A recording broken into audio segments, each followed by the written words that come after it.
Abby was scrolling through her phone, checking the latest notifications when suddenly, a man snatched it out of her hand and dashed away. Shocked and alarmed, Abby quickly gave chase, her heart pounding in her chest.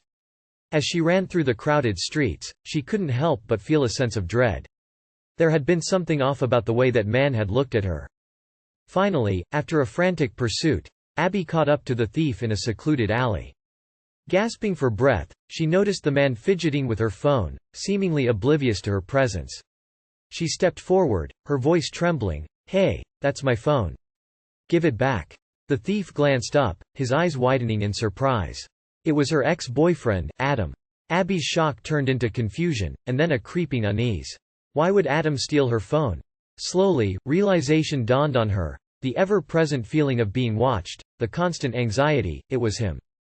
Adam had been the one stalking her all this time. Anger and fear swirled within her as Abby confronted Adam. "What the hell are you doing? How could you do this to me?" Her voice quivered with a mixture of sadness and anger. But Adam only smirked, a cold, sinister smile that sent shivers down Abby's spine. "You think you can just move on from me?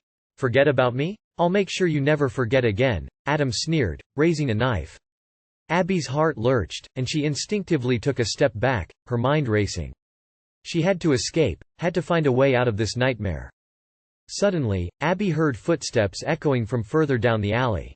A second man appeared, tall and intimidating. Panic washed over her as she realized Adam wasn't alone. As the two men closed in, it became clear that this was a well-orchestrated plan.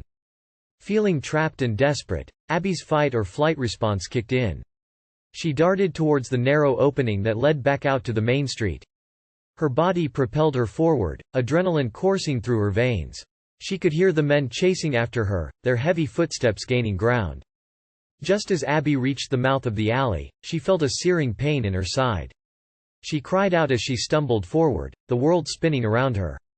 As she fell to the pavement, she caught sight of a passerby, a Good Samaritan rushing toward her, a glimmer of hope in his eyes. Everything became a blur as Abby lost consciousness.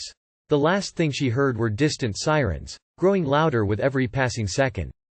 In that moment, she clung to the hope that help was finally on its way.